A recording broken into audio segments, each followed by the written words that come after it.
All right, welcome back, everyone. Shane Carter here, Hampshire Capital, again, along with our VP of Investor Relations, Eddie Austin. Eddie, how are you today? Man, I'm doing great. How about you? I'm doing fantastic. Today, we're going to be talking about our company's ESG philosophy, which stands for Environmental, Social, and Governance. It's a little bit of a key phrase these days, but we want to dive into what does that mean to us and what are we actually doing.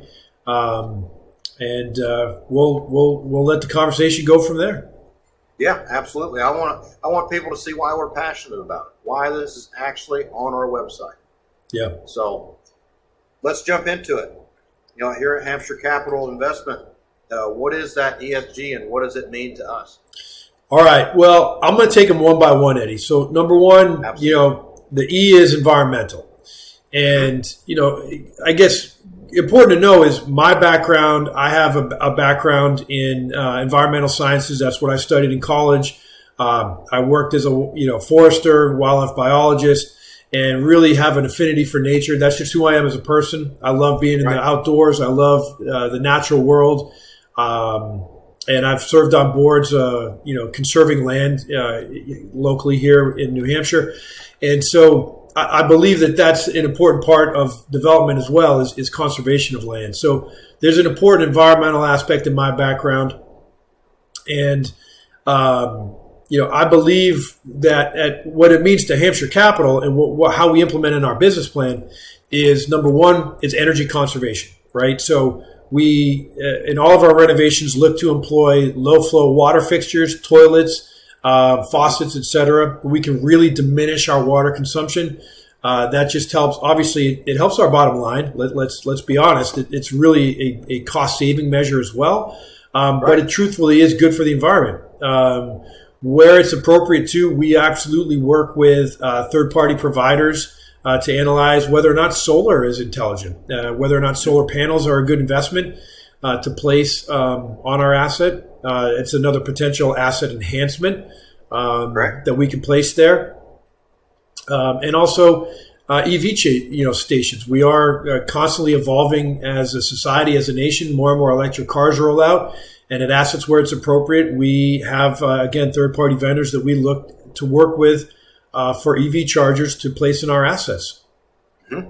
So that's just a few of the environmental measures that we look at in every single asset. Perfect. And I feel that's so important for what we do. And because I think, honestly, our tenants like living at properties that the company cares about that. That we're conserving. We're conservative across the board. Yeah, absolutely. And, well, I forgot one other one, important, LED lighting, right? So all of our exterior lighting and interior lighting, whenever possible, we always change that out for LED lighting. Just much more efficient, uses much less energy. Obviously, that's putting less strain on the grid, less greenhouse gas emissions, et cetera. Right. Yeah, absolutely. And what is the next philosophy? It's ESG. So what is the S in that? So the S is social. And so that's an important social impact. And that's important to us on many levels. So our co-founder and business partner, as you know, Nick Bouquet, he really has a background in LIHTC, low-income housing tax credit properties, which has a very strong mandate in sort of social responsibility, affordable housing, et cetera. And so he really brings that sensitivity to Hampshire Capital as well. And it's a functional part of our business and how we conduct ourselves. We have a very big responsibility. We deal with people's homes. It's a fundamental right and a fundamental need of society. And so we take that responsibility very serious. We're not dealing, yes, we're dealing with our own capital and investors' capital, and that capital needs to make a return. But how we're doing that in terms of our social responsibility at the asset level and at the property level and community level is very, very important to us. And we don't just talk about it, we actually do it.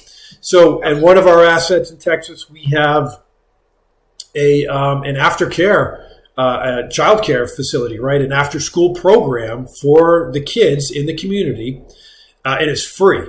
We don't charge for it at all. The space is given. We have a third-party nonprofit that comes in and runs it. It's free to the residents. It's not open to the outside. It's just for our residents. And that's that's again us sort of walking the walk of caring about our communities and our residents and implementing programs like that at the asset level. We also have a video sort of tutorial platform that we're rolling out that is an educational platform for our residents to understand financial resiliency and better communication skills and interpersonal relations and just sort of social programs at that level that will really empower them to elevate themselves in some way. And again, we feel like that's an important part of the social platform that we look to move forward on. And then the last one, this is a real, just give a teaser on this. It's just at the Genesis stage. We haven't really rolled it out at all, but we're in discussions with a couple of entities that have a program whereby the residents and the tenants can invest in the assets that they own, right? And so there's a component of their rent that they can allocate and apply towards an investiture and a fractionalized ownership in the asset that they own.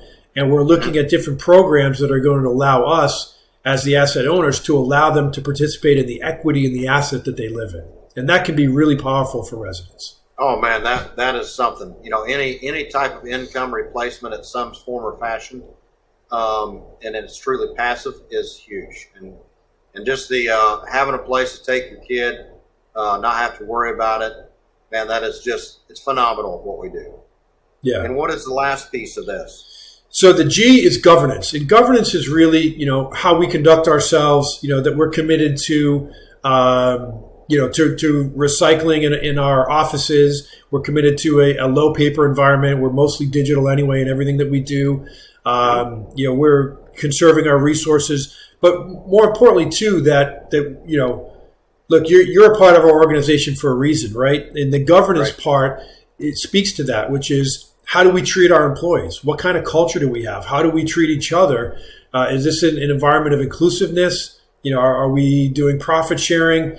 And the answer is yes, we do all of that, right? And so that aspect of our company and our culture at our company is our governance and sort of our guiding principles. High integrity, open communication amongst all of us, clear, easy decision making. That's how we govern ourselves, and that's the important G in the ESG philosophy.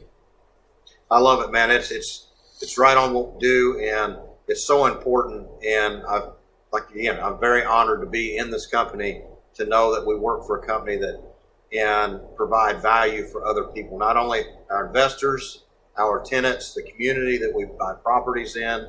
It's full circle. It's infinity in a sense. Yeah, absolutely. Well, appreciate the opportunity to talk about our ESG philosophy with you today. I think it's important. It's a message we don't get out as much, and I think it's important for people to hear. It's just something that we live, eat, and breathe it every day. But I want investors to know that. I want people in the community to know that. I want to know how people understand clearly what we do and why we do it. And I think that understanding, getting this video out there, will just help that. All right. So thank you so much for the time, Shane. My pleasure. We'll see you on the next one. Yes, absolutely. Bye-bye.